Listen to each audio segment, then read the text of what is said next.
All right. You always click like a second after the 3, 2, 1 click. You say click and I click. I clicked after you said click. It was you click and I click. Well, I just want everybody to know that in April, yes, we'll be on the project-nerd.com network. Yeah. And they had no idea of the quality of podcast we're getting because we already recorded this entire podcast one time, but I couldn't even set up Audacity correctly to record out of the right microphone. So we got an hour and 15 minutes of garbage audio. Hey, garbage audio is great audio. It's the best audio that you're going to get on any podcast network, here, there, or anywhere. ProjectNerd.com. Yay! Home of... Wait, no, you didn't let me finish. Like, you totally messed up. Project-Nerd.com, home of garbage audio. You're killing me here. Yes. You had to get the noisemaker out. I did. The whole last podcast the last recording didn't have the noisemaker at all. I didn't have I know. It would have been that's why the podcast was terrible, Dan. There was no noisemaker, no fun. No, the podcast was terrible because it recorded out of my camera microphone for some reason. Well, and that's just had... If you think Greg's fans are bad, this audio made Greg's fans My fans look are like great. They love... a minor inconvenience. My fans are great. I think all of you out there listening to the podcast, buying the books, are fantastic. I meant your great, and noisy I appreciate fans. you all. And the noisy ones, too. I appreciate you. You're boisterous and fantastic. Thank you so much. I see. That's exactly what I was talking about. Audio quality and noisy people, fans. Oh, you're talking about what would make our audio quality even better? What's that? If you got one of those big-ass fans and just put it in the top of your office. You know, that company, they make them. They're called big-ass fans, like it's a company. Big-ass fans, like the big-ass bun burger bun? Like the ones you get in the vending machine. If you've ever eaten one of those, you've lived. Except they're not hamburger buns and they're fans. But, I mean, that would, I guess, be the fundamental difference. I guess they'd share a name in common, perhaps, as in big ass, but not... Oh, they're both loud, because, like, you eat one of those and your stomach's all growly, like a badger's inside, and then afterwards you got loudness. And they're all about Sir Mix-a-Lot, so it's all good. Very true. Well, we probably should talk about the books. This is going to be the second time we talk about it. Twice as nice. But nobody got to hear the first time. Yeah, like most of our podcasts, nobody got to hear it. Oh, wow. We have a listener. I mean, we do. No, 2, maybe. 3? And you know what? We're going to bridge our one listener with the thousands of listeners on the Project-Nerd podcast.com podcast network. It's amazing. Yay! We bring so much to the table for them. I know they love to have us.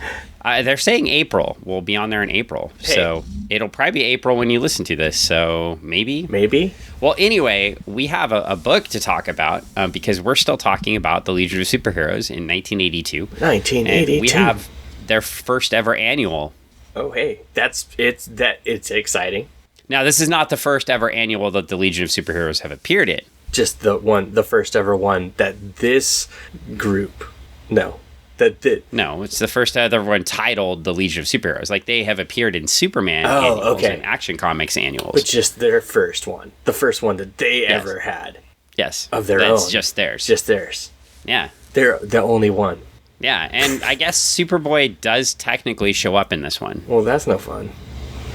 Technically, but he's not a part of the story. That's true. I mean, he's kind of... He's in a panel. Hey, everybody, it's me, Superboy. What's going on? That's not what he said, actually. Well, we should get into this, because that's not what he said. Well, we want to start out by looking at these covers again. There must be some... Wow.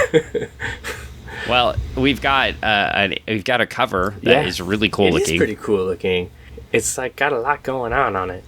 Well, it does. There's seemingly a person in a white bodysuit that's looks like wrapping all of the Legionnaires in junk. Yeah, turning them into stuff, wrapping them up. Okay, let's see if Greg knows all of the Legionnaires on the cover. Well, there's something boy, something girl. Wow. Something boy, something girl, lass, something lad. Really? That's what you've learned so far. Yeah. Except two of the characters on the cover don't have either of those things in their name. Star something, Saturn. There's Saturn Girl. There's nobody on the cover with Star in their name. Fire Dude. Wow. All right. I see you've clearly been paying attention to the book so far. It's it was a joke. We do have a really cool cover. Randomly, this cover has a yellow background with red lettering. Wow. Yeah. And not your normal comic book cover. But there's a reason. And it's actually really cool. The villain that is going to be in this book was originally colored red and yellow when they first appeared in the Silver Age. And it's it's one of those really cool tiebacks to great on, I think it was Carl Gafford who colored this. And I'm sure Giffen helped guide this, but I think it's a really cool color choice. It's one of those things that if you look at it and you were reading the entire way through, this should give you a nod to who the villain is, right? Okay. But if you've never picked up a Legion of Superheroes book before in your life, that's okay. You're still going to be able to read the story, and it's still going to make sense. You just get a really cool cover. Yeah. And you're like, wow. A lot of cool images going on. It's a circle of life. I think the one thing, too, with the cover is Giffen gets to do his crazy line art, even without the crazy backgrounds. This is true. Yeah, a lot of cool stuff going on while people are getting wrapped up in whatever this is. And yeah, like every widget and thing has like little lines, and it all looks cool. Yeah, looks like they got attacked by a junk. It does. They're being all wrapped up in all this stuff. It kind of looks like they got wrapped up in futuristic robot parts. Robots. Like Bender opened his front, and all of this stuff fell out. That's kind of what it looks like. Yeah. And then the Legionnaires got wrapped up in it. And they're like, oh crap, spaghetti. Well, we should probably flip to the first page. And Keith Giffen did the cover with Dick Giardano inking it. How cool is that, by the way? That is cool. That's not who inks the rest of the issue. Bruce Patterson inks the rest of the issue, but what a cool historical combination of artists. Yeah. Yeah. And Giardano was also editing, the executive editor on this one. Oh, wow. So he probably was like, I want to draw with that guy, which you get one of the best inkers of all time combined with one of the best pencilers of all time. I don't know if I should call Keith one of the best pencilers of all time. That's probably a bit of a stretch, but he's not. He's not. I don't think he's one of the best pencilers of all time. I think he's one of the best pencilers to draw space, though. Like a Mega Man, Legion. Yeah. I don't know if I'd rank him in one of my top 10 pencilers of all time, but I love Giffen art. That doesn't mean I don't like it. Fair. And I think it's one of the things, too, before, I know Keith Giffen just died, so now people are going to think I'm disrespecting him. I'm not.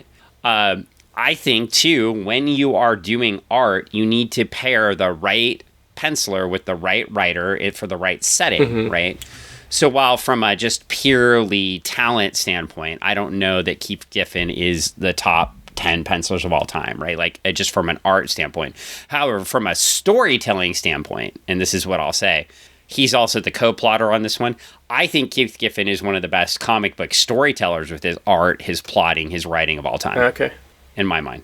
I mean, that's where I would stand there. I don't know how you feel, but does my explanation make sense? Yeah, no. It totally, it makes sense. It's it's valid. It's valid. Wow, it's valid. Thanks, Greg. You're welcome. Thanks for the ringing endorsement of that. I'm listening to what you're saying, and I'm like, it's a valid statement. It's a good argument. I can't see anything to argue against it. I don't want to throw anything against it to say, oh no, you're totally wrong and this is why, because it's hard to say you're wrong because you're not. Yeah. it's like the meme. It's like, wow, so bold and so true. Yeah, well, I think, like, now let me really throw some shade. Well, we've talked about Image books in the past, right? Like, when they brought all of the artists over, then some of the books were just not very good, but the art was still great, right? Like, and here, let me throw some shade here. Oh, great. One of the most expensive Legion books has nothing to do with it being a Legion book. It was like a B cover, right? And Adam Hughes drew it. Adam Hughes is a beautiful artist. I'd read 1,000 Keith Giffen books before I'd read Adam Hughes books. Is it just because... For the exact reason we're talking about. It's just really nice. It's nice to look at, but it's not great to... Yeah, well, I mean, Adam Hughes, I think, like, I mean, he's an amazing artist, right? Like, this is not me throwing shade at him, right? Like, I just haven't seen a collab like this from him where I'm getting the whole package, right? Where he's co-plotting it and everything else. Now, if you have Adam Hughes paired up with a great writer and we've had a combination, well, I might choose those books over this one, right? Right. And so, because I don't want to throw shade at Adam Hughes. I know people are, again, I'm just throwing things out there. But I mean, that's kind of the example I'm trying to paint right here. No pun intended, right? Like, it's, when you're looking for great comics, you're looking for that collaboration. And I know you said you don't have any arguments against that, but I want to stress that too, because I think people will attack Giffen's art often, right? They'll say like, oh, he doesn't want to draw faces, or he has too many lines, or things like that. But I think that when you have a great story and you combine the right people, you can do a lot of really great things. So maybe he's not a top 10 artist of all time, but... Well, I mean, I can... my own experience, I guess. Like, you take like a book like Starlight, where you got Brett drawing stuff, and people like, you know, Brett's art is Brett's art, and then you have someone else come in and draw Brett's art, but in their own style, and it's like, it's cool, but it's not necessarily, doesn't quite mesh. And the fan base is like, if it doesn't hit that fan base, it doesn't work right. And you could have a really great artist pop in and draw something that would work for their fans, but might not work for the fans that Brett has curated. And I could see that with, I mean, you know, like what your argument is saying. I understand that. I mean, well, let's sorry, I didn't mean to cut you off. I apologize. I've seen that that decision, that we've made that decision a couple times in the last several issues, to go with a couple different artists, because, oh, hey, you know, let's see what happens when we bring someone that has a different type of fan base or a different type of art style and put them into the mix and see what happens. And either sometimes people gravitate, or the fans question the decision. Well, and I think like one of my favorites, who was the person that drew the cover where she's watching the TVs with their history. Oh, where Sarah's watching. Yeah, that's one where I thought it meshed amazingly, because it gave you a feel of like 1980s comic book art, like Power Pack, right? Combined, but then you open and you're in the reality that Brett is painting right then, right? So I thought, as an alt cover, I thought that one was amazing, because it also linked to the story, right? And I am going to transition back to this story because, too, if we're looking at the first page here, and there's a lot going on in the first page because there's some really fun things. Yeah. But if Siobhan Aaron walking into Legion headquarters was drawn like Adam Hughes draws women, this wouldn't work. No. Right? Like, I think, like, Keith drawing her as if she's a regular person, right? Yeah. Like, is appropriate for the story. We don't need, like, we wouldn't want, like, a bikini-clad, really big, breasted Siobhan walking into the headquarters. No. But we do get some really cool things on the first page. Hey, look, you've got a roll call, and they put the mission monitor board symbols there, so you know what they all are. Yeah, no, I totally dig that, and it's cool because you get that roll call, and they all fall into play into the book. Well, and they really, like, Keith and Paul really started using, Paul Levitz, the writer, who's that? Really started using a lot of Interlac. Who's Paul Levitz? Yeah. If you don't know who Paul Levitz is, I can't help you. The guy that has a furniture store? Levitz Furniture? Yeah. Love him. People love him. People hate him. But he's Paul Levitz. So, one of the best comic historians and preservers of comic creator rights. And then some people will say he didn't preserve the rights when he was with DC, but he's been fighting for it for a long time. Made sure people got paid. We've talked about this before too, right? The writer, like how Len Wein got paid more for Batman than he did for Wolverine. Interesting. He got paid more for Lucius Fox than he got paid for Wolverine. Yeah. And which is insane. Very. Yeah. So, to Levitz's credit there. But anyway, I don't want to spend too much time on that. Paul Levitz wrote this story, and was back to writing Legion. He's been writing for a few issues now, and he's been setting the groundwork. And I told you this one was going to be the transition from late teen Legionnaires to mid-20s Legionnaires very rapidly. We had the last issue where they're stuck on the asteroid, and we got some very adult themes as opposed to kid themes. Like adultery as a potential theme and things like that. And now we're into this, but we get a tie back to an original story he told. So she's walking in and she's like, I've finally made it. I'm the Legion liaison officer. And now it's not going to be like the crazy day when I walked in during Earth War. Oh. And well, that's some probably foreshadowing that it's not going to go too well today. It's going to be bad. Well, and she walks in, and the first thing she does is she gets attacked by a table. It comes from the ground. It comes alive, and it gets her. Gets her good. Yeah. It pops out of the ground. It's like the Legion, I don't know what's going on there. But anyway, the headquarters attacks her, and Wildfire and Dawnstar come by, and Wildfire that would be the Star guy from the cover. Yeah, Star guy. Greg was referring to. Yeah, Blaster Face. Yeah, blaster face. And he blasts the gizmo that's attacking her, and now she's like, oh, it is going to be like Earth War. She doesn't say that. She's like, I can't believe I volunteered for this assignment. Earth War 2. Well, Dawnstar and Wildfire fly off, which I'm sure will have nothing to do with what happens in the rest of the story. So we'll move on. And Siobhan meets up with Element Lad, and they're talking about all the new cool security things that are happening in the headquarters. He's giving her a tour. They get to see the mission monitor board. They see Reflecto, who was in the last story. For a second. Oh, yeah. Well, he was in the Reflecto saga, and it was the story that was written by Roy Thomas right before they transitioned to Paul Levitz. And we've talked about it from the letter columns. Yeah. It was not well received. No.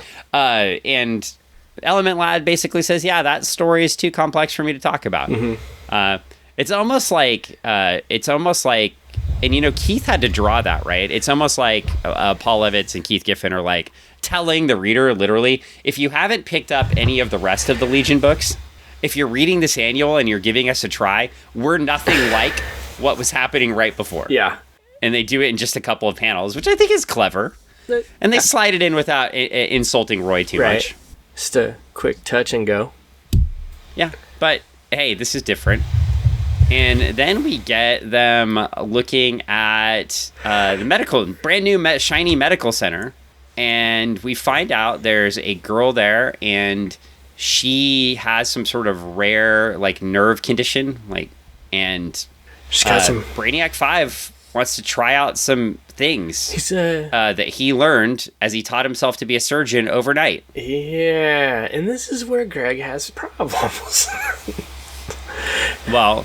He is a new surgeon, and he thought maybe this would work on Matter Eater Lad, so he wants to solve this problem for this little girl and her brother. Yeah, where we cue the Weird Al music, like a surgeon. Oh, wow. Well, I don't think it quite goes that way. But... Yeah, well, it's... yeah, maybe.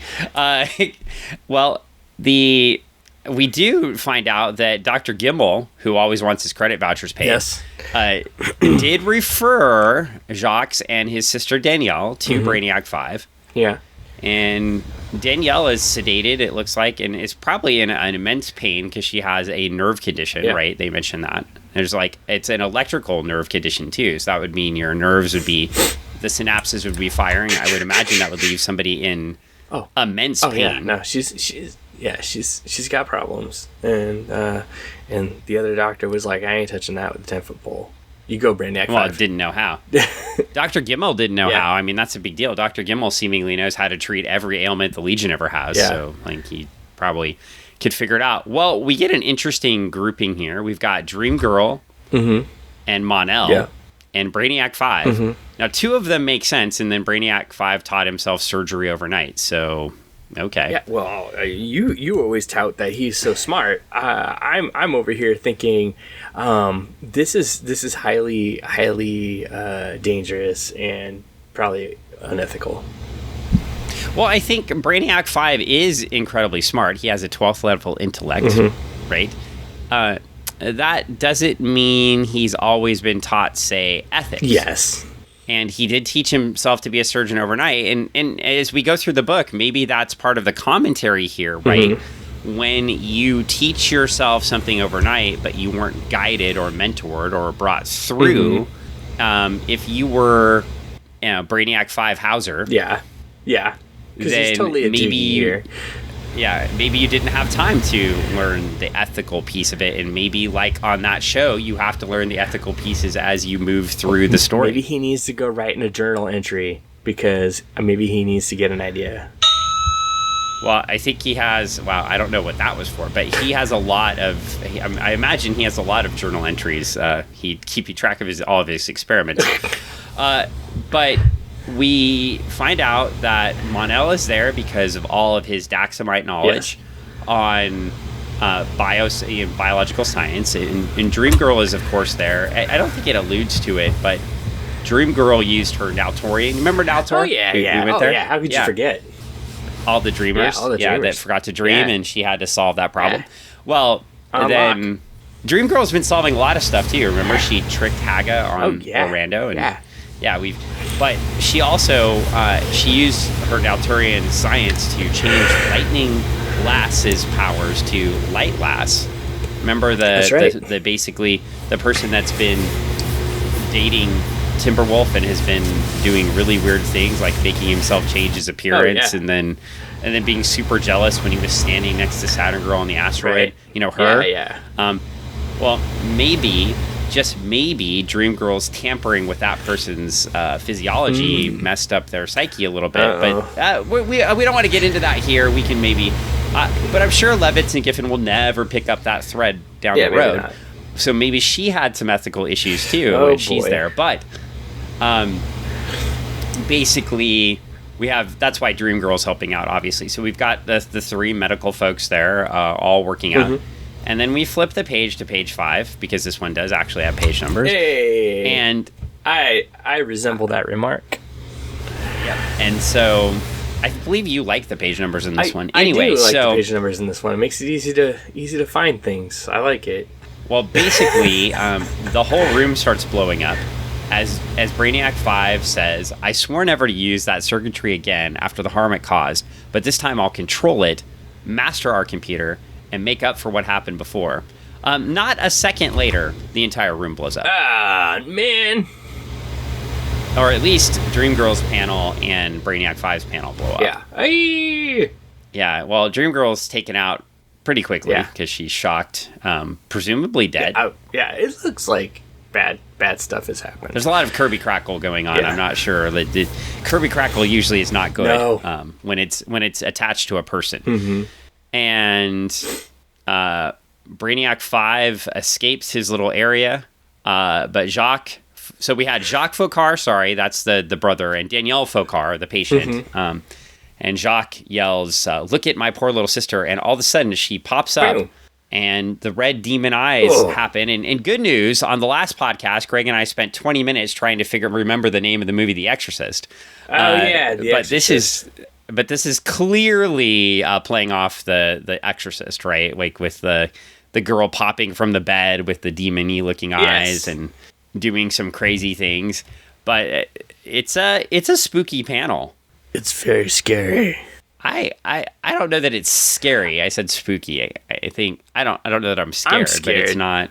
Well, let's see what happens because of Brainiac's 5 decision to think he could control this computer thing that he's created. Well, we do get another then cool feature of this annual. There's these banners at the top of each page where Siobhan is communicating with Science Police Chief Zendak outside of headquarters, giving little updates on what's happening to help the story move along. Mm-hmm. So we get some exposition as we move forward, right? Yeah. And so also as it flashes to each of the Legionnaires that are impacted by his Brainiac 5's decision, we're finding out what's going on, holistically too. So it pulls the story along. We get to Cosmic Boy, and he has lost his Mike Grell and Dave Cockrum bustier. Yep. He is now fully clothed. He's got a whole new outfit. Looking pretty swanky. Oh, it's not a whole new. I mean, he's still got the bustier part. It's just got fabric in between it now. Now he's looking pretty swanky. He's got some cool little rings around his ankles and wrists there. Yeah. It's cool. He does look pretty good, I'm going to say, Cosmic Boy. Yeah. But then all of a sudden he's standing in his room admiring himself in the mirror, and every metal part in the room starts attacking him. Yep. It's pretty scary. Kind of looks like the cover. Yeah. And you could say, and for it's like that. I think I said it the last thing. It's like Superman 3. No, yeah, it's not like Superman 3, but it is like Superman 3.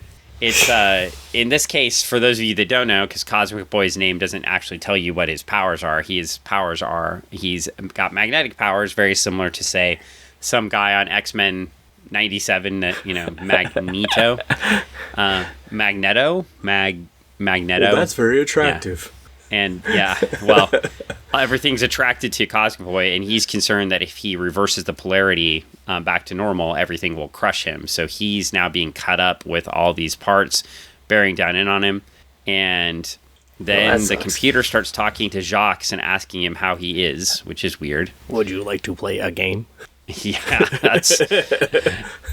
Well, we're going to find out all about games on the next couple pages because next we go to Lightning Lad and Saturn Girl's headquarters, and the garbage can, the atomizer, is going insane, and Saturn Girl has fallen under some parts, and Lightning Lad blasts it and is getting blasted back by it, and Saturn Girl acknowledges it's like the atomizer was waiting for him, like it's sentient. He's in a fight with a garbage can.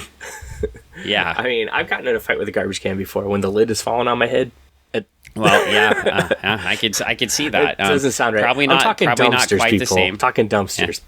Yeah. Probably not quite the same, and then the defense shields go up around the headquarters. Ooh, which scary. And then we get to our Sunboy and his buddy Starboy playing D&D. It's different. Starboy's not throwing barbs at Phantom Girl this time. He's actually hanging out with his friends. Yeah. And since Dream Girl's in the lab, he had to find something to do, right? He couldn't be hanging out in his headquarters, snuggling. He had to go out and hang out with his friends. Yeah. So they're playing some D&D, and all of a sudden, the characters in the game start attacking them. No good.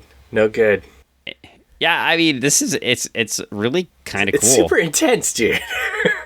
And it's supposed to be like Sunboy, it's like a hologram, right? So this hologram jumps out. It's kind of scary. And then Sunboy, of course, because that's his level of thought, just starts blasting them with sunbeams through a hologram. So that's not helping. No, not at all. And then we get to the cut to the medical center where we see Danielle with the red eyes and is starting to smirk a little bit, which is really... Now that's a little bit creepy. Yeah, that is creepy. She's a creeper. And then we get back to Element Lad and Siobhan, and this barrier has gone up around the medical center, and Element Lad's trying to transmute the wall into something else, and it just keeps coming back. And Element Lad... Oops. Oh, what was that for? He was trying to break it, but it wasn't breaking. Oh, then it didn't break. So why did you play break noises? But it's Element Lad, maybe one of the most powerful characters in all of comics, potentially. He can transmute elements to other elements, and it's a good thing that nothing will ever hurt his brain and make him think he's an omnipotent god. Wait. Oh. No, yeah, no. Yes. Thanks. Well, at least this version of Element Lad, where thanks Dan Abnett and Andy Lanning for scaring the crap out of us in Legion Lost later on. But yeah, it's that's a long time from here. Very different story. But right now, not for a while. It's not for a good 17 years. So we're good. But it's 17 or 18 years. But we are good here. Yeah. It's wow. Basically Danielle starts talking. Oh man. And it gets a little sounds like evil villainy, world domination. Sounds like all of a sudden Danielle Focard is talking like she's twisting her mustache, yeah, but oh, she's evil. But you fail to comprehend, creator. Human emotion would term that a pity, would it not? You should deduce what has occurred. You knew the possibilities. And then some more dialogue, and then we get, I'm reborn, Computo lives. And you get sort of a hazy vision of what the original Computo looked like. And we get a reference from the editor, the Legionnaire's epic battle with Computo back in Adventure Comics 340 and 341. Which was a big deal at the time, because a character sort of died in one of those issues and never came back. Who was that? Computo? We'll find out. Well, Computo, they did defeat Computo, but obviously he came back because Brainiac just used the circuitry again. So. Damn it, Brainy. Why? I know. Why did he think? Yeah, well, now we get at the top, Zendak, if receiving beware Computo, repeat Computo is reactivated. Announced program includes destruction and or capitulation of humanity, and it's like captivation? No. I don't know what that word is. Oh, no. I don't know. But anyway. Captivation of humanity. It's, I can't read it. It's mostly that I can't read it. I thought it was, I think I've always read it as capitulation, but that's not what it says. But anyway. Captivation. Yeah. I got it all big. I guess they're really interested in watching it. Yeah, they want to watch it. Yeah. But to illustrate, we get a whole page from the Science Police to illustrate how serious this is and illustrate the point. They're evacuating everyone away from the area, immediately. You see swarms of people. They're getting everybody out of the area, and they're alerting President Mom. President Mom has the know. Yeah. She's in the know. And then we get to the next page, and we're going to answer your question right here. So now we get Duo Damsel and Bouncing Boy. And Duo Damsel's leaning back on a chair crying. And she reminds Bouncing Boy that Computo killed one of her 3 selves. She used to be called Triplicate Girl. And now she is Duo Damsel.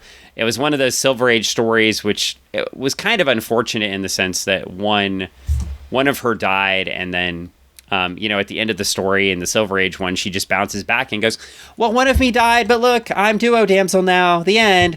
Now we actually get the panel we've needed for 20 years to illustrate how devastating that actually was, that part of her was murdered.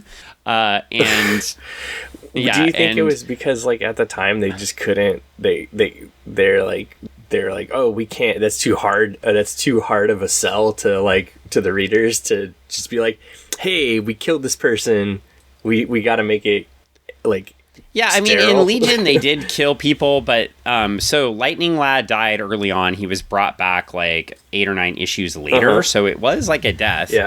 Pharaoh Lad dies 20 issues after the Computo issues, so they did have deaths in Adventure Comics, and Pharaoh Lad didn't come back ever until they rebooted the Legion in the after 0 Hour, right? There's no so Pharaoh Lad stayed dead, probably because he was a mutant who could turn into iron, and they called him Pharaoh Lad. And I'm thinking that maybe Marvel probably had an issue with that, since they have some other character named Pharaoh Man or something. Pharaoh Man. So interesting. So interesting. Yeah. So I'm thinking that's probably why he died. But I mean, it's I just also the art, like here, I really like how the room is different than the headquarters rooms. For sure. And it illustrates that you've gone somewhere else. Yeah. It's a very different and unique appearance. It's not... Yeah. Go ahead. Oh, I was just going to say, I also like Gafford's color choices here, all the pinks and the yellows. It's kind of like the Watchmen background colors. Yeah. And just to illustrate, like, it's the future. Right. It's a different color palette. You're seeing different muted tones in the background. It also, like, we'll see in a second, too, when they do outdoor scenes, it really stands out that indoors and outdoors are different and the way things are lighted. Almost like, I mean, I guess it's blue light now. This is almost like a pink light when they're inside, right? Yeah. But almost to illustrate, like, I guess they weren't really using LEDs back then, but they're illustrating, like, in the future, like, the lighting is different, you know? And I think that's kind of cool. Yeah, that is cool. I like that. I like that they brought back these characters that we see earlier on in the storyline that aren't part of what we've been reading mainstay-wise, but they bring them back to illustrate this chunk of what needed to be answered for. Yeah. And it cleans up something that like I said, if to me it feels like they sanitized something early on, and here that it gives you this huge moment of like, oh wow, this person lost part of themselves. Yeah. And each of those corner panels too, like the very last panel on each page advances the story in some way or relates back. And I liked how too, like on this one, Duo Damsel is expressing like her helplessness. Yeah. And then literally Siobhan is in the headquarters and says, I feel so useless against the machine. Right? Oh man. Like their power. So they tie those pieces together too. And we're going to see it in a minute in the little Superboy cameo too. Okay.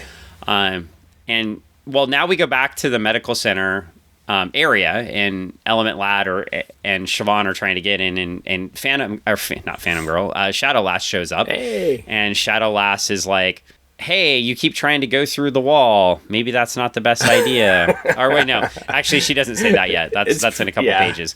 But in this, we get some more exposition because Shadow Lass doesn't know who Computo was. So as we get each page, right, it's showing how Computo attacking is affecting each Legionnaire, right? As it moves through, it's almost like a snapshot of what's happening in that moment, right? And in this case, Shadow Lass is coming up and like, I don't know who this is. Yeah. And Element Lad's like, it's a crazy computer that almost killed the entire team. And she's like, that's crazy. Like, she is Greg, right? She is like, Shadow Lass is like, why would somebody like do this? Why would they do this, Dan? Well, because her reaction of that's crazy is your reaction to why would Brainiac 5 do this to begin with? Right. Exactly. No, it's pretty good. Yeah, pretty good take. And then we get at the bottom of the page, Superboy flying in 1969 AD going, I got a sudden chill. Maybe there's some kryptonite somewhere. So somehow Computo's reappearance is even affecting Superboy, who fought Computo the first time. So, oof. Okay, well, we get our next pairing as we meet up with our lovebirds, Colossal Boy and Shrinking Violet, right? Remember, they were all over each other on the asteroid. Right. Yeah. And attract. They get together, and all of a sudden the ship just blasts out of headquarters. Yeah. And they're stuck. Okay. And they're stuck. Like, so that doesn't look good for their vacation. He should call his mom. And then he should call President Mom. I don't think he can. He's stuck to the back of the wall. President Mom, help. President Mom, look what trouble I got into this episode. Oh no! Oh no! Well, it's now we get a snap back over to Lightning Lad and Saturn Girl, and Lightning Lad has apparently defeated the Atomizer. Good for him. He's lost most of his clothing as well. Yeah. And somehow Saturn Girl has maintained most of her clothing. Well, that's good. But it's good. Yeah. Good for her. And then out of his headquarters flies Cosmic Boy. Well, a bunch of junk. So it looks like he decided to repel it, right? It flies out. But then he is really messed up and passes up, and he's all cut up. Mm-hmm.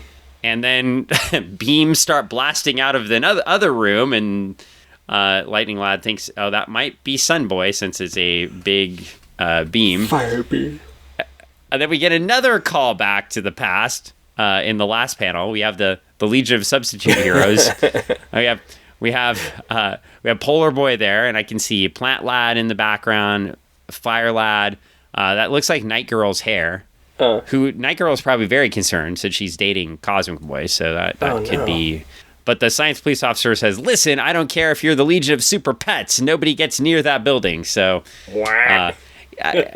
Keith Giffen didn't have a great fondness for the Legion of Substitute Heroes, except he wrote that entire special that we reviewed before. Yeah, I liked it. And then later I liked it too. I thought it was great. I think he had a fondness for them, but he liked to make them sort of the butt of his jokes. I wanted more.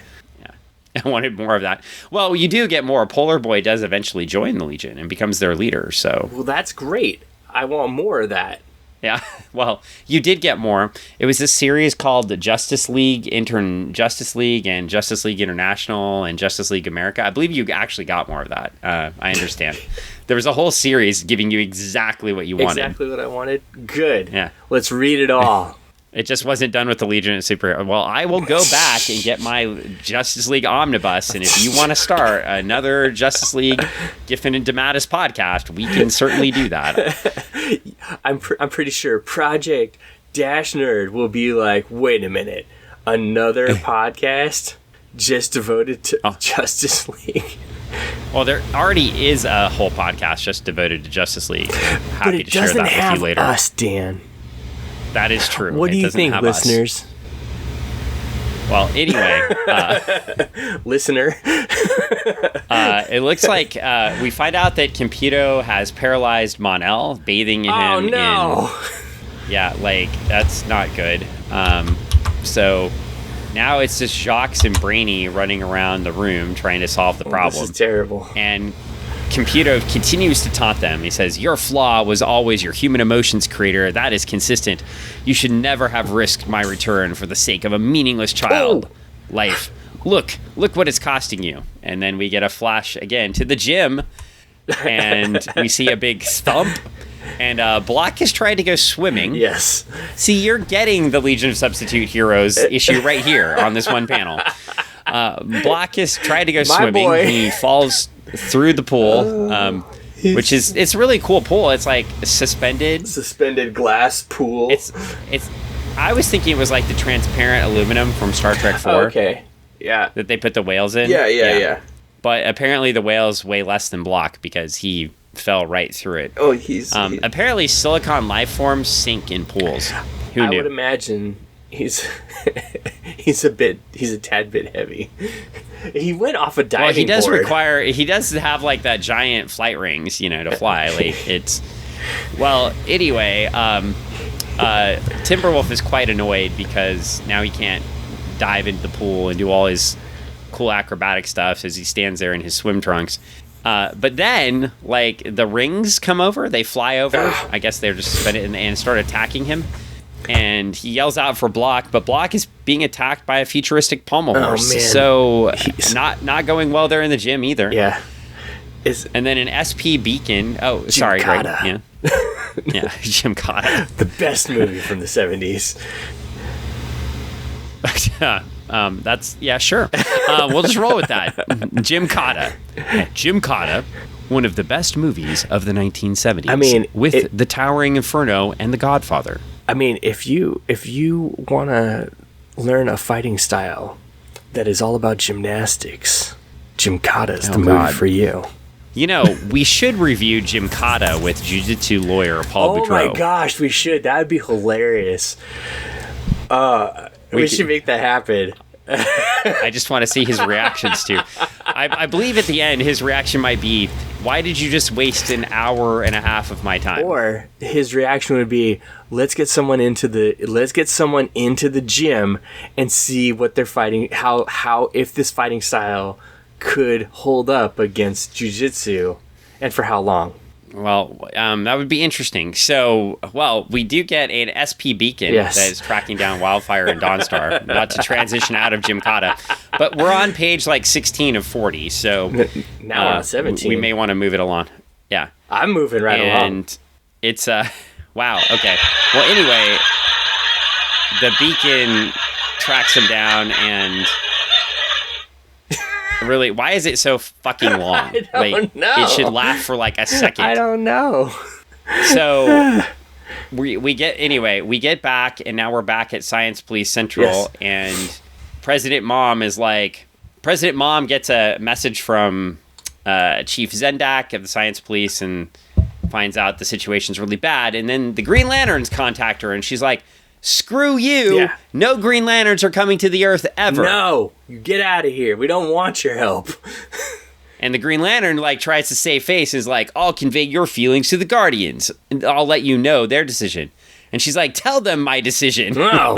She's like, President Mom is having nothing of that.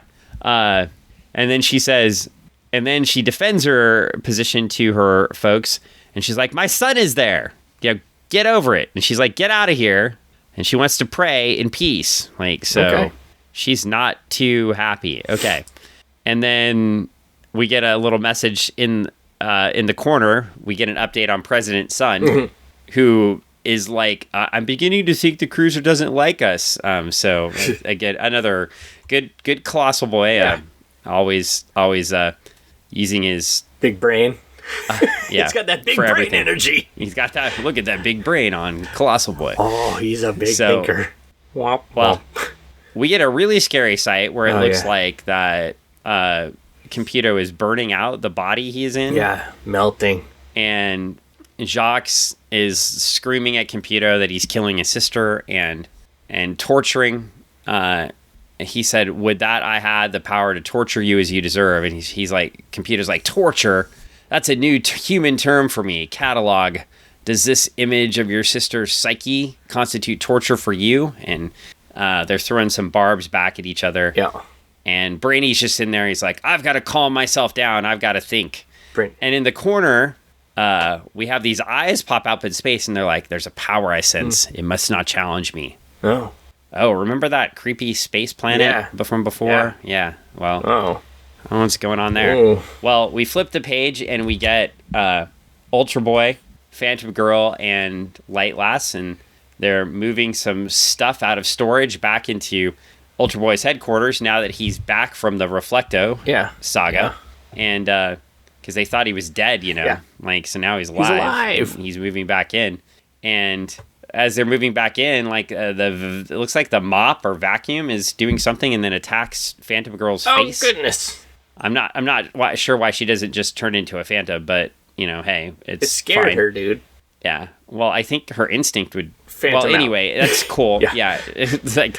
but then Ultra Boy tries to rush in because he's very smart and rush in at super speed, and then it blows up and hits him before he... Oh, no.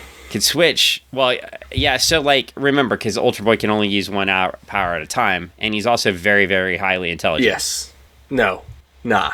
How come we keep running into the Legionnaires that maybe aren't so smart? And then the smartest one's trying to have them all murdered. Yeah. So it's not going so well. Yeah.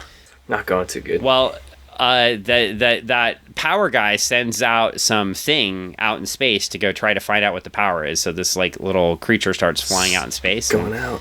Then we get into Central Park and we get the color changes because it's outside. It's outside. Yeah. And Chameleon Boy is pouting like he has for the last 4 issues. That's what he do. Yeah. It's Chameleon Boy. And he is reading the paper about how he'll probably get arrested and everything, and it's terrible. And then he's going to jail.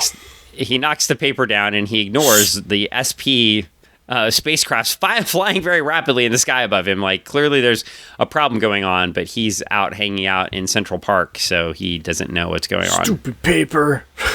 Yeah. I like how they preserve Central Park, too, into the future. Yeah. That's kind of cool. It's nice. Well, anyway, and then this weird creature gets to Earth and discovers there's a big polymer shield around it, and then we get this really cool, map of Legion headquarters. Oh, yeah. I can't see it.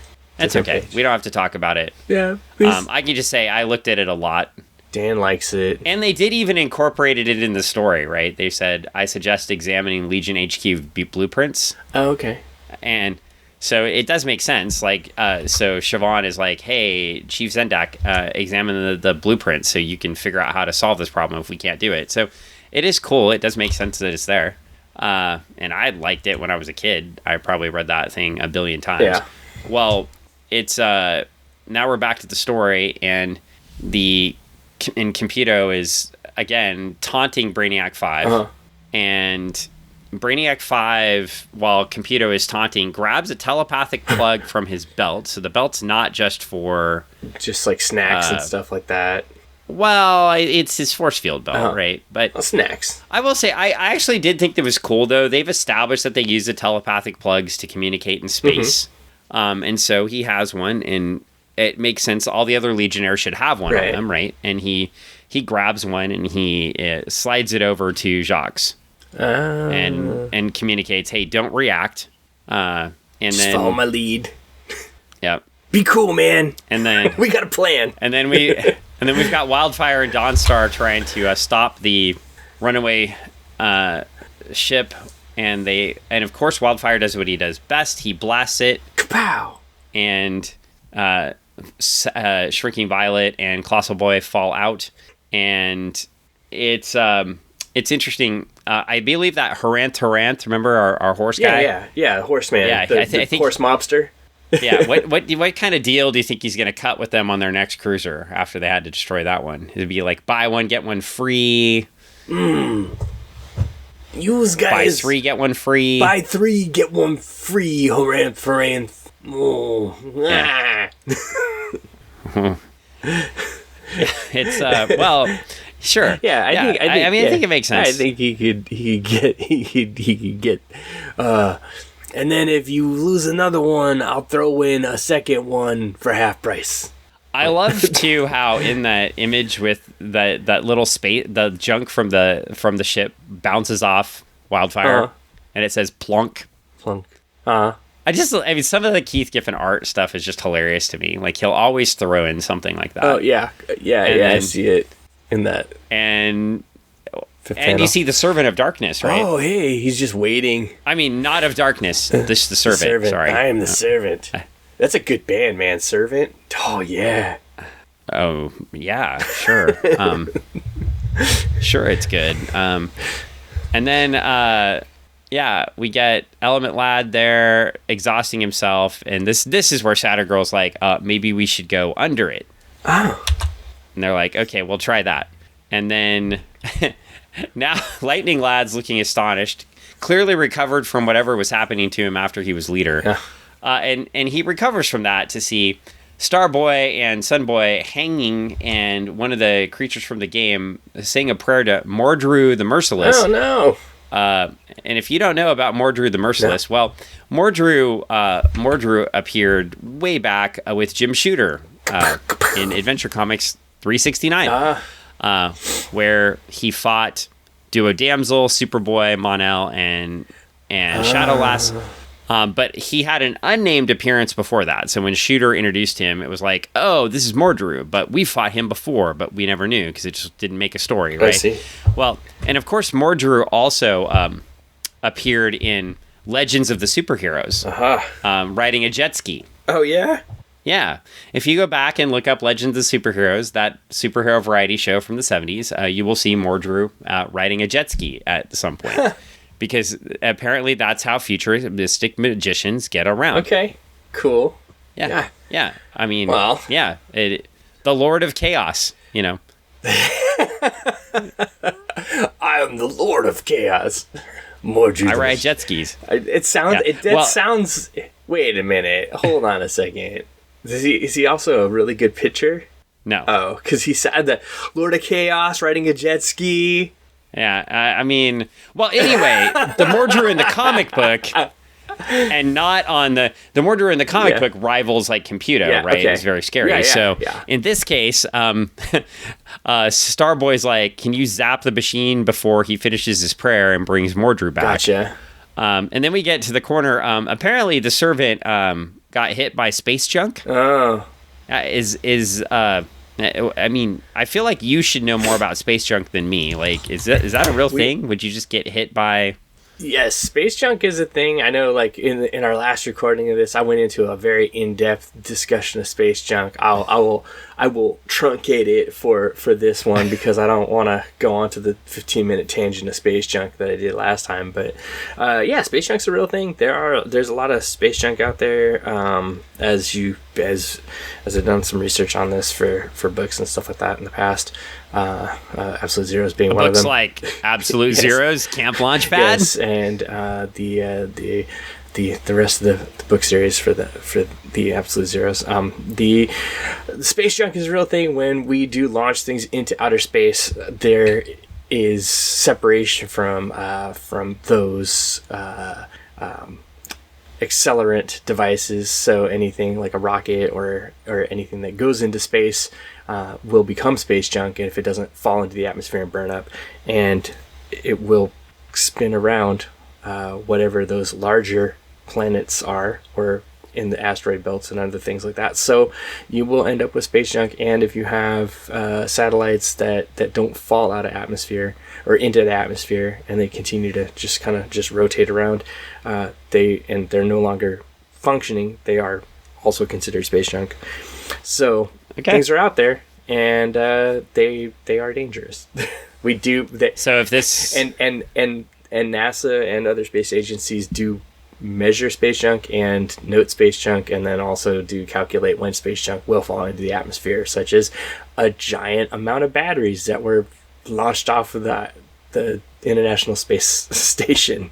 Ooh, that sounds cool. Yeah. Like, I know you're supposed to fly batteries inside of airplanes all the time. Well, batteries are dangerous. Yeah. Well, anyway, the servant gets crushed by space junk and is dead. Oh, so no. I don't know. I guess we'll never know. We'll never know. You know what? I guess we're never gonna read about the servants or again. Like that's it. That's servant's the end. Gone. Yeah. Blah, blah. Yeah. Well, we do get back. I was complimenting them on the telepathic plugs a second ago, and clearly your dogs love the telepathic plugs as well. They are so excited. Whenever it comes to earplugs or headphones or anything like that, they love to eat them. So you said telepathic plugs. They got excited. They thought it was a snack. Treaty treats. Yeah. Well, they're quite on whatever they're doing right now. But basically, I'd compliment on the telepathic plugs. We do get the setup for the start for the end of the story. And with the setup for the start for the end of the story, we've got the telepathic plugs are in, and Brainiac 5 is laying out his plan to Jacques about what to do about Computo. And we get introduced to Lyle Norg, the original Invisible Kid, and very briefly, who was crushed by Validus, which is really awful, in his hand. You'd think he would have got shot by Validus's mental lightning, but instead he was crushed. So Lyle's been dead for a while. Dead Legionnaires, we're back to that, right? So they do die. And I think it's like Teen Titans and Legionnaires are always dying. I don't know what the deal is. I guess if they're teen superheroes, it's okay to kill them. But if they're not teens, if they're adults, then they get to live. I don't know. It seems sort of weird. But anyway, we get I think there is a little bit of a MacGuffin here, right? The serum just happens to be sitting in the room, right? That he can take. Yeah. Just but it is the medical center, so they did establish that. It does make sense that if they had more of the serum, it would be there. But basically, like, Invisible Kid created a serum for himself. He took it and helped him turn invisible, and now that serum is there. And Brainiac 5 is basically like, I think the one way to save your sister is to take this and become invisible. But you'll either turn invisible or you'll have an allergic reaction and die. Oh, no. And Jacques is like, well, I'll do this to save my sister, but these are not great choices, Brainiac. Thanks. A lot. That's your best solution. And Computo is starting to figure out something is up, and he's like, Creator! Okay. Oh, no. And then Dawnstar and Wildfire are locked outside the building. So they're stuck. At least they're safe. At least they're safe. Well, we're back to the gym, and it looks like Block and Timberwolf have rescued themselves from the pommel horse and the rings. Yeah, they're safe. And then they try to leave, and the door zaps Block. I am assuming if a door can zap Block and knock him backwards, then it's a pretty powerful... Yeah. Oh, yeah. I mean, silicone can conduct, right? Yeah. I mean, but it's not like, I mean, it's one of those things. It passes through, it conducts, but it does. But the fact that it knocked him backwards, it's like, whoa, hey, this is pretty strong. Yeah. Sometimes I think they use block too to like illustrate how tough something is. Yeah. But now we got, and then we got Jacques down, still thinking about whether or not he's going to take this thing or not. Right. Because he doesn't really want to die, but he doesn't want his sister to die, and kind of the whole situation really sucks. So going back and forth, man. Yeah, now we get back. They've made it somehow. The group has made it. The Lightning Lad and Starboy, Saturn Girl, Sunboy, and Cosmic Boy have somehow made it into Timberwolf's headquarters. Oh, wow. I'm not really sure why. I guess Timberwolf isn't using them right now because he's stuck in the gym. So okay, yeah, that makes sense. They're in the headquarters, and all of a sudden, everybody gets blasted by lightning. Oh no! And except Lightning Lad's like, well, I'm fine, but everybody else is knocked out. And then it looks like Silver Age Lightning Lad is fighting him. What? Right? Himself from the past? Interesting. Whoa. Well, then we get Jacques down in the corner again going, it's not fair. I think it's the only way. So I loved it, too, as we get the updates about each of the Legionnaire groups who've been following out through the issue. We've got Jacques grappling with this life or death decision he's about to make on behalf of his sister. Right. And he's definitely got a struggle. Like, I mean, he's definitely trying to figure out, like, do I do this or do I not? He's got a lot of stuff going on.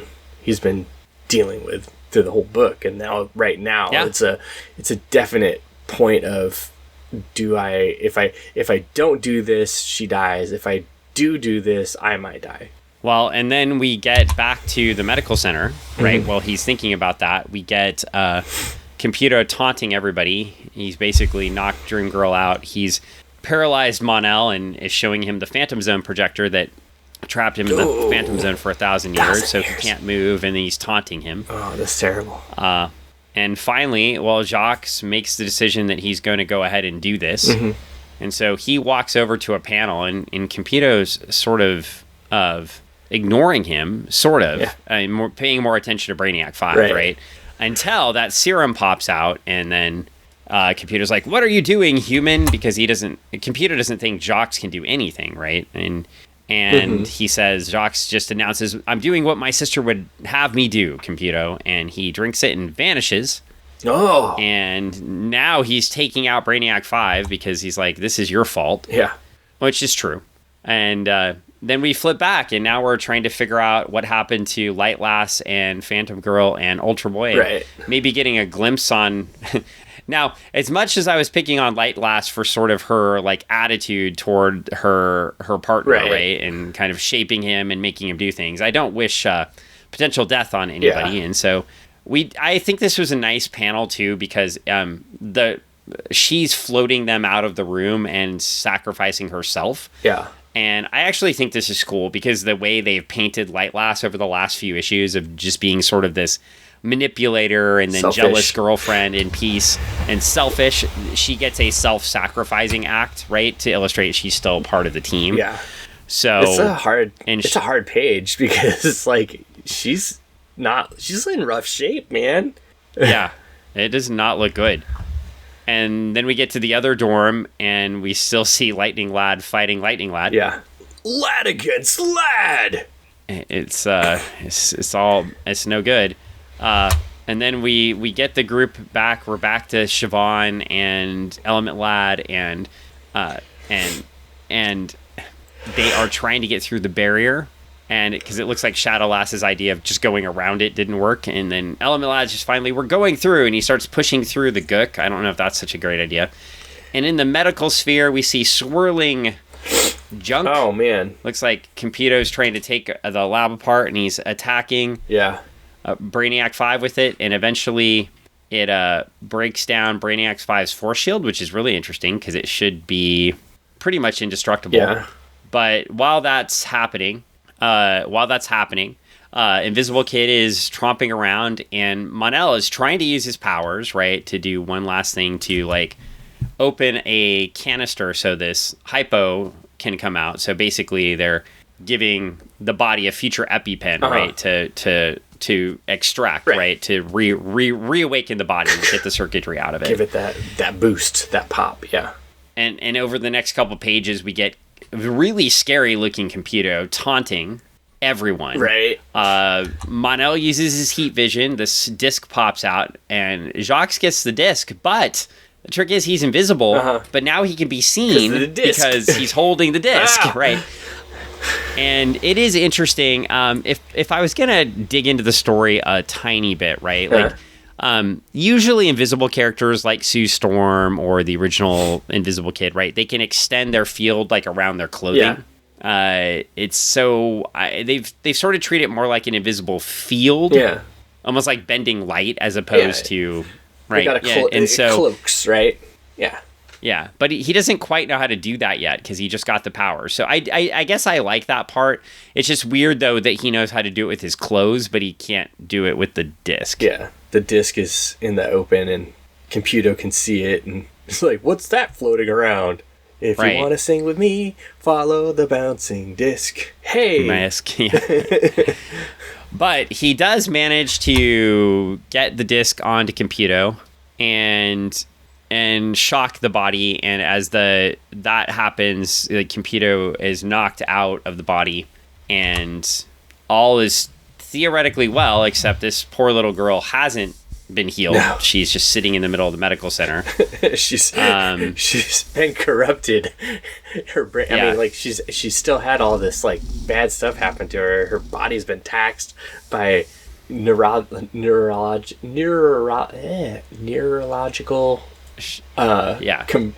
convulsions being done over and over again while her brain has been taken over. Yeah, no, this is terrible. Yeah, terrible, dude. Yeah, all because Brainy 5 thought he could save her.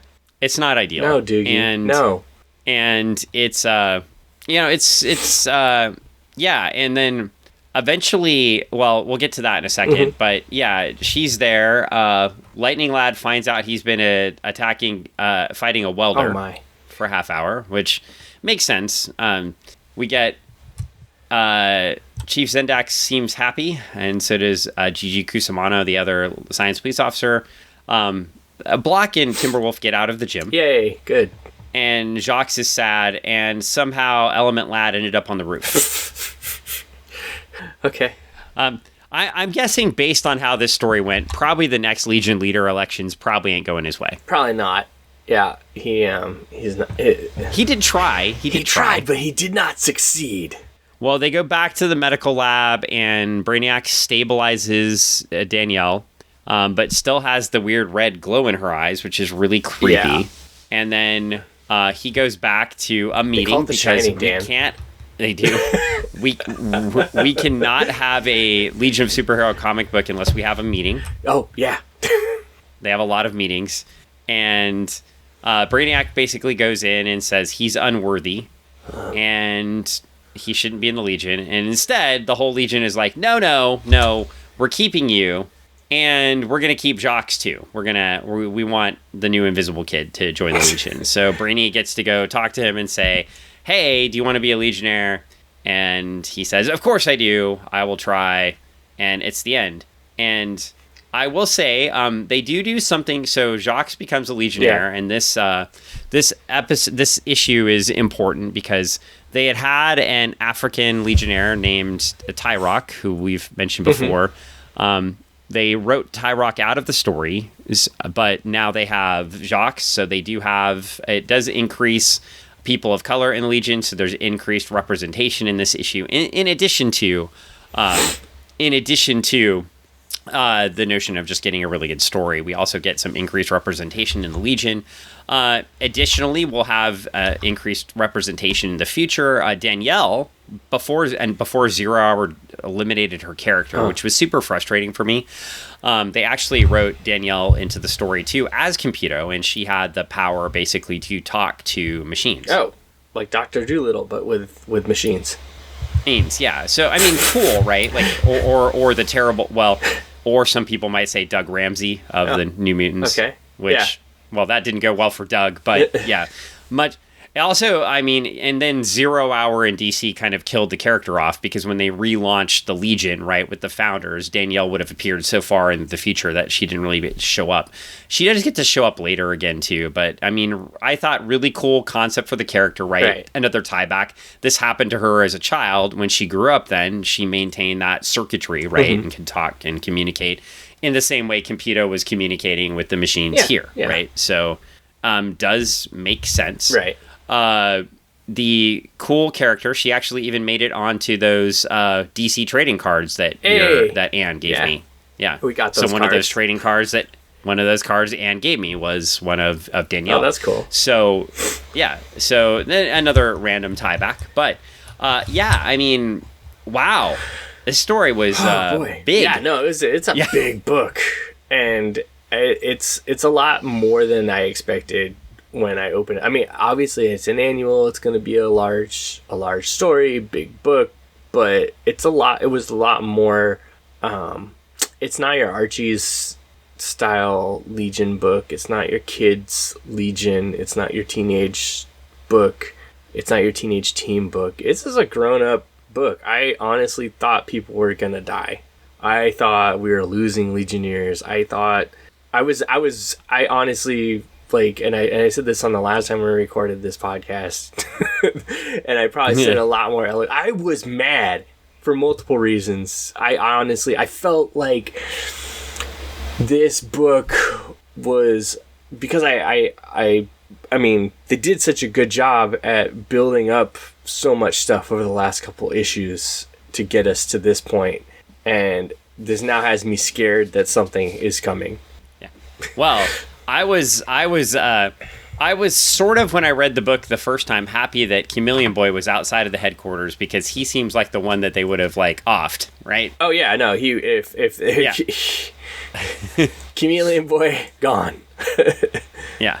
So that was probably good. Yeah, I think they do a good job, like, telling these stories, and, you know, they're sort of creeping out of and just barely escaping these situations to when a death does happen about, so this is 82 mid-year, so we're talking about, it'll be about a year and a half, but a year and a half to 2 years from now when that death does happen. Mm-hmm. You can imagine the fan reaction was was hot and cold for it, right? Like, it was not like people were like, well, then you finally killed somebody, right? Like, what happened? Yeah. So, but yeah, I think it was good, and they build it up, and they don't just blow up Legionnaires and kill them for no reason, but they do build up to it. And then it sort of gets, we had some other issues in here too, like medical ethics that they're dealing with, right?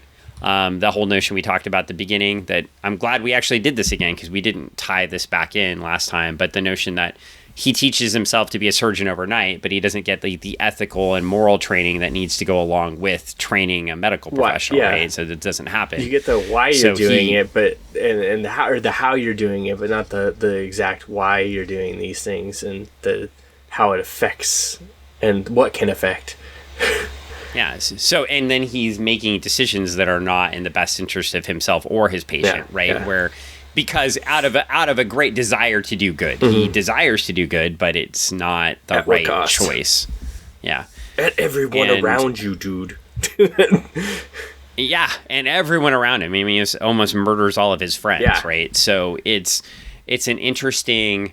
And that's what happened. And it does tie back to the Silver Age story originally, too, because when he created Computer the first time, he thought he was in his lab creating the coolest computer possible. So, I mean, if I go back to the Silver Age story, it more would tie back to, like, AI now, right? And discussions about that. Mm-hmm. So I think they do a good job, like, getting some of these points in for the reader, right? Without hitting you over the head with it. Well, and it's just that it is the classic tale of doing the wrong thing because you think it's the right thing, but it might be the right thing, but it definitely has some of the wrong thing in it.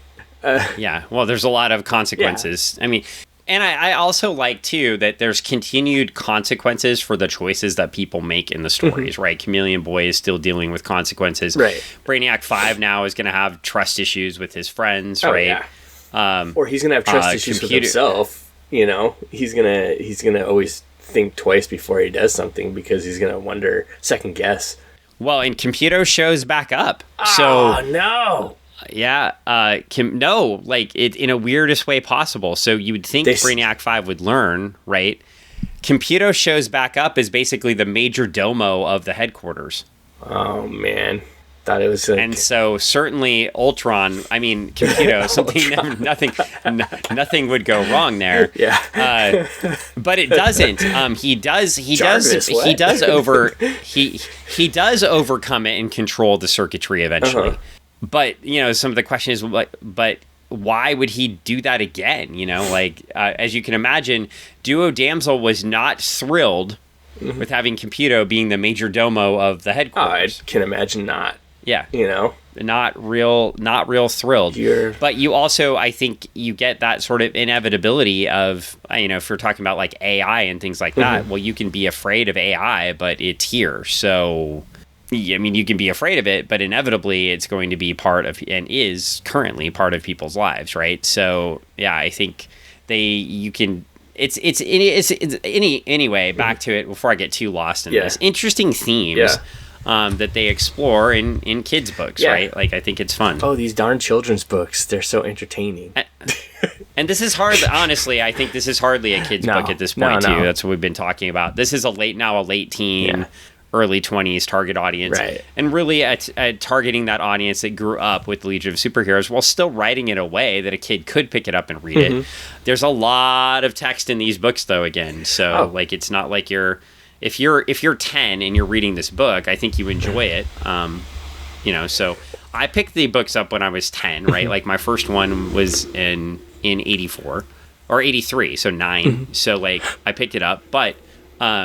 I mean, you can read it, but I obviously understand a lot more about them now, and I wouldn't have been like seeing the medical ethics pieces in there. Yeah, no, but as at that age, I could still identify, hey, why would he do something that would endanger his friends? Yeah, he's doing something that could hurt his friends. That's not right.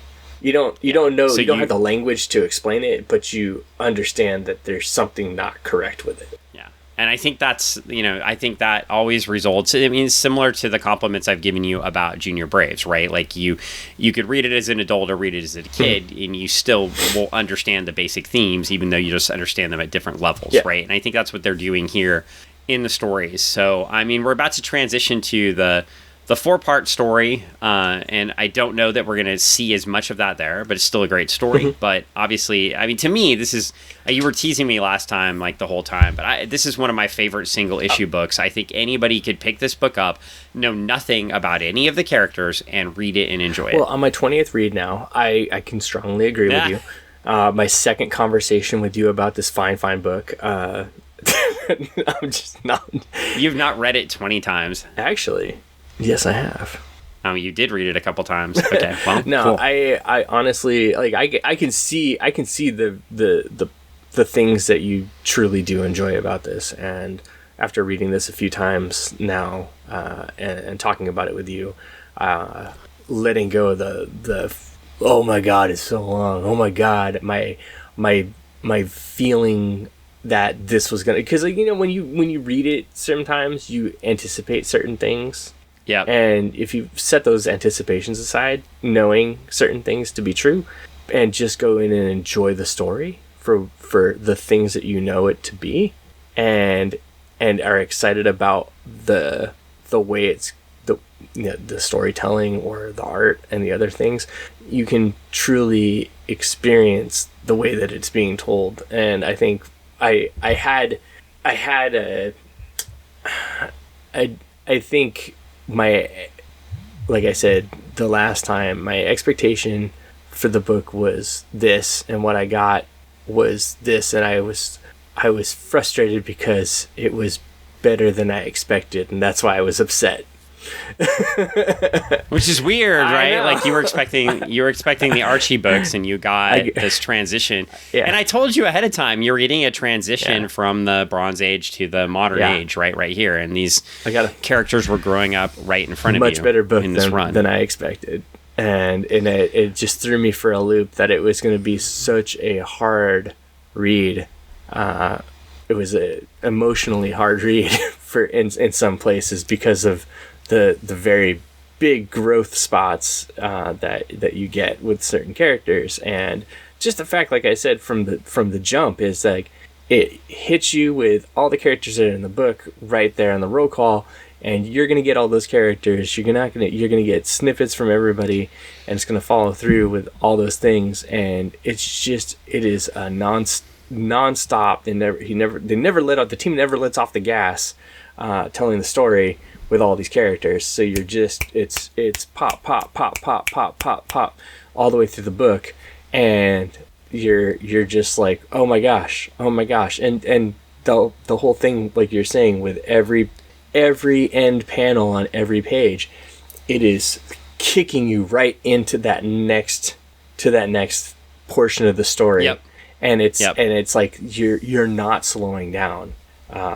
So there's no moment of breath. There's no moment of, okay, cool, we can rest for a second, because as soon as you hit that last panel, you're kicked into that next page. Yep. And I like this too. It was different because in a lot of the books that we've seen so far, obviously he told the background story, like he weaved he kept the subplots alive, right, in pages. Yeah. But Levitz's specialty always seemed to be taking the characters and like putting them in little small groups, and then having them be the story, and then having the subplots move in the background. In this one, he doesn't do that. Like everyone's in the story. Yeah. To your point, and it moves along. I should say, okay, I thought my expectation was that a Legionnaire was going to die. We did see a death. There was an in-book death, an on-page death. There was an in-book death. It was a servant. Yes, servant. Yeah. Servant! One of the wildest bands of the 80s. Servant! Oh, God. Stop. Well, anyway, with all that said, we probably should wrap this one up. And I think Greg got the final word in on this one. I think, let's see, obviously you're plugging, I'll just tell you what to plug. You gotta tell me what to plug. Yeah, you're going to plug some book called Absolute Zero's Camp Launchpad. Absolute Zero's Camp Launchpad, that's right. For sale in stores right now.